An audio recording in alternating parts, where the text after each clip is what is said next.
नमस्कार दोस्तों, सबसे पहले हमारे सभी व्यूवर्स को धनतेरस की हार्दिक बधाई हो। तो दोस्तों अब बात करते हैं हमारे टॉपिक के बारे में। देखिए, अक्सर हमारे जो नए भाई लोग शेयर मार्केट में आते हैं या फिर रिटेल इन्वेस्टर्स होते हैं, पता क्या होता है, हमारे सामने एक शेयर पड़ा होता है, हमें पता भी होता है कि इसने भागना है, हमारे पास मौका भी होता है यहाँ पे एंट्री बनाने का। यहाँ पे पहुँच जाता है, यहाँ से फिर यहाँ पहुँच जाता है, हम उसको देखते रहते हैं बट हम उसको बाय नहीं करते। क्यों नहीं करते? कि कहीं फिर से नीचे ना चला जाए, या फिर थोड़ा सा वेट करते हैं नीचे आएगा तब खरीदेंगे। ये अक्सर जो हमारे रिटेल इन्वेस्टर भाई लोग होते हैं या नए इन्वेस्टर्स होते हैं, ये गलती करते हैं। चलो कोई बात नहीं।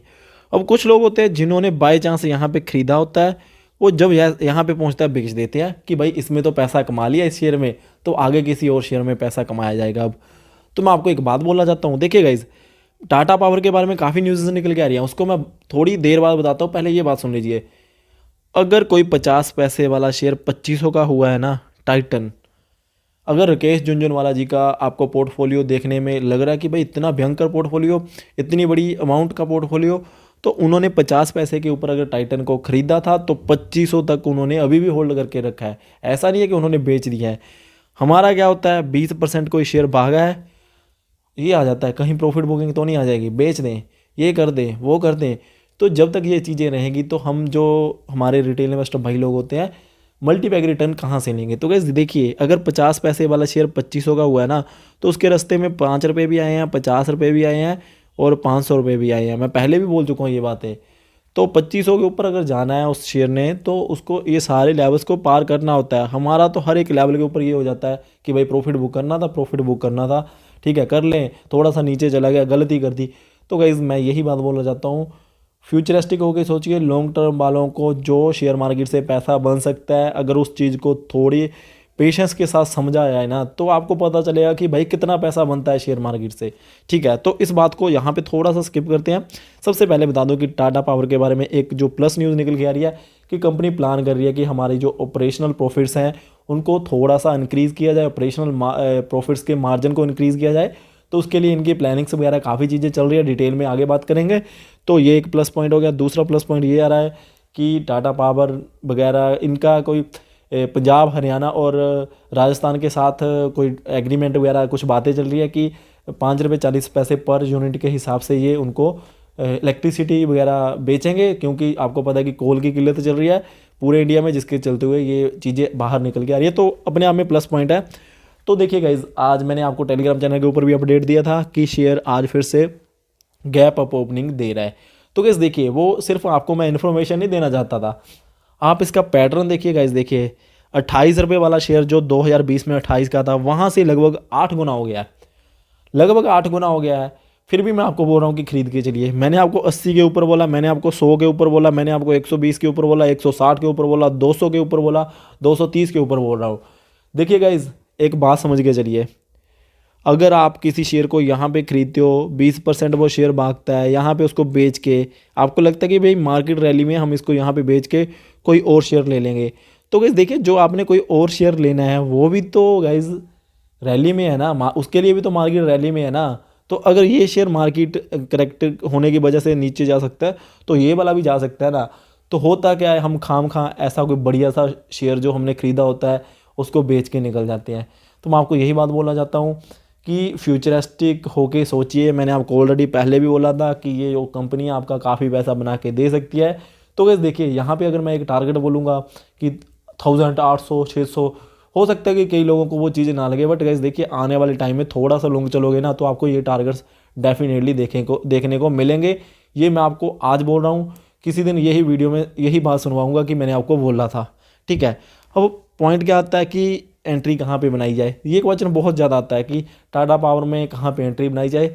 एक क्वेश्चन ये आता है कि भाई 100 रुपये के ऊपर ख़रीदा था, 120 के ऊपर ख़रीदा था, 140 के ऊपर ख़रीदा था, 160 के ऊपर कहीं भी ख़रीदा था, तो क्या यहाँ पे एवरेज किया जाए और ऐड किया जाए? तो कैसे देखिए, अगर आपके पोर्टफोलियो में पैसा इक्वली डिस्ट्रीब्यूट होकर लगा हुआ है, डिवर्सिफाइड पोर्टफोलियो आपने बनाया हुआ, कहने का मतलब सेक्टर वाइज डिवर्सिफिकेशन कर रखी है, या फिर आपने मार्केट कैप के वाइज डिवर्सिफिकेशन कर रखी है, और आपकी जो कैपिटल है वो एडुकेटली डिस्ट्रीब्यूट हो रखी है, फिर आपको कोई एक्स्ट्रा इसमें कोई कुछ शेयर बेच के ऐड करने की ज़रूरत नहीं है। अगर आपने एडिशनल फंड लगाने हैं, कोई अच्छा शेयर ढूंढ रहे हैं, इक्वली डिस्ट्रीब्यूट करना चाहते हो, फिर आप यहाँ पे जा सकते हैं अगर आपने नीचे खरीद रखा है। अब अगर खरीद ही नहीं रखा तो क्या डिप्स का वेट करें?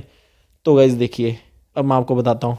पिछले एक हफ्ते में फ्राइडे के दिन ये शेयर नीचे ही था, तो मैंने आपको उससे एक दिन पहले भी वीडियो बनाई थी कि इसको खरीद के चलना है, डिप्स आएंगी तो खरीदना है। तो 201 के लेवल दिखाए तो ये डिप्स ही थी। अगर आपने वहाँ पे खरीदा तो वेल एंड गुड, अगर नहीं खरीदा था तो यहाँ पे कुछ क्वांटिटी को कंसीडर कर सकते हैं। हाँ, फिर माइंड ये रखना है कि अगर फिर से 200 के ऊपर जाता है फिर पैनिक नहीं होगा, फिर हम और ऐड करेंगे। ठीक है, 200 के ऊपर ऐड करेंगे, अगर 180 जाता है, कहीं भी जाता है ना नीचे, हमने ऐड करना, हमने बेचना नहीं है। देखिए गाइज, पिछले कुछ समय से इस कंपनी के रिगार्डिंग हमें कोई नेगेटिव न्यूज़ नहीं आई है। ठीक है, शेयर के प्राइस को अगर फिर भी कोई फैक्टर गिरा देना वो अलग बात है। जो न्यूज़ निकल के आई हैं, आप थोड़ी सी लिस्ट बना के देखना, आपको लगातार पॉजिटिविटी भरी है इस शेयर ने। तो मैं आपको ये बात ज़रूर कह सकता हूँ कि इसको कंसीडर करके चलिए। और जैसे मैंने आपको बात बोली है कि अगर रिटेल इन्वेस्टर भाई लोगों ने मल्टी बैगर रिटर्न लेनी है तो एक बिलीफ होनी चाहिए, एक हमें थोड़ा सा पेशेंस, तो एक सबसे ज़्यादा मोस्टली जो डिमांडिंग फैक्टर है शेयर मार्केट में वो तो फिर रखना ही चाहिए ना। लॉन्ग टर्म का नज़रिया फिर वो ये नहीं होता कि हाँ 2 दिन बाद खोल के देखेंगे पोर्टफोलियो को कि भाई क्या हो गया, बेच दें यार, पैसा ब्लॉक हो रखा है, ये हो रखा है, वो हो रखा है। बोलता आता हूँ, अगर आपको ये प्रॉब्लम है ना कि हाँ भाई रुका नहीं जाता, बेच हो जाता है 2-4 दिन बाद, 1 हफ्ते बाद, 2 हफ्ते बाद, 2 महीने बाद, तो 2 अकाउंट रखिए ना, डीमेट अकाउंट एक ऐसा रख लीजिए यहाँ पे आपने परमानेंट वाले स्टॉक खरीद के भाई उसको खोल के ही नहीं देखना, जिस दिन ऐड करनी होगी क्वांटिटी उस दिन लॉगिन लगाएंगे। ठीक है, और दूसरा ऐसा डीमेट अकाउंट रखिए यहाँ पे आप स्विंग ट्रेड या फिर ऑप्शन ट्रेडिंग करते हैं, सो दैट कि आप उन चीज़ों को कवर ना दोनों को कंबाइन ना कर पाओ कि हाँ भाई जो हमने लॉन्ग टर्म के लिए ख़रीदा था वो हमने स्विंग ट्रेड में बेच दिया कि थोड़ा सा पैसा कमाया जाए और बाद में ख़रीद ही नहीं पाए। तो गैस देखिए, ऐसा SBI में भी लोगों के साथ हुआ है, टाटा मोटर में भी ऐसा लोगों के साथ हुआ है, काफ़ी ऐसे शेयर है। आपके साथ भी अगर हुआ है तो आप ज़रूर कमेंट बॉक्स में लिखिएगा। और हाँ, अगर आपने भी कोई ऐसा शेयर बेचा है ना गलती जल्दबाजी में आके कि भाई थोड़ा सा प्रॉफिट हो रहा है बुक कर लेते हैं और आपके हाथ से कोई शेयर निकला है, तो ज़रूर कमेंट बॉक्स में हमें बताना है कि हमारे साथ ऐसा इस स्टॉक में हुआ था, सो दैट हमें भी पता चले कि हाँ हमारे व्यूअर्स ने कौन से स्टॉक को मिस कर दिया है। तो गाइस देखिए, ये वीडियो मैं आपको जस्ट इसी चीज़ के लिए बनाना चाहता था कि जो अगर आपको टाटा पावर के बारे में डाउट आ रहे हैं तो भाई डाउट रखने की ज़रूरत नहीं है। ये बिल्कुल लॉन्ग चलने वाला स्टॉक है। जब बात आती है लॉन्ग टर्म की तो मिनिमम 5 साल चलिए, ठीक है, बाकी मैक्सिमम तो फिर आपके ऊपर ही डिपेंड करता है ना कि आपने कितना टाइम उसको देना है। तो मैं आपको यहाँ से ये बात ज़रूर बोलना चाहता हूँ कि अगर आपको लगता है कि आपके पास टाटा पावर का शेयर है और कितना का वेट करनी चाहिए, तो मैं आपको यही बात बोलना चाहता हूँ, बिल्कुल लॉन्ग चलिए, आपको पैसा काफ़ी बना के दे सकता है ये शेयर। अगर आपने फिर शेयर मार्केट से पैसा निकालना ही है वो आपकी खुद की बात है, बाकी खुद की रिसर्च जरूर करिए कि आपको लगता है कि क्या ये शेयर मल्टीबैगर बनेगा। अगर लगता है तो ज़रूर रखिएगा, अदरवाइज़ वो आपकी डिसीजन रहने वाली है। मैं जस्ट आपको एक इन्फॉर्मेशन देना चाहता था। तो गाइज़, अगर आपको वीडियो अच्छी लगी है तो लाइक कर देना, बेल आइकन को प्रेस कर देना, सो दैट ऐसे अपडेट्स आपको मिलते रहें। Thank you guys for watching. जय हिंद।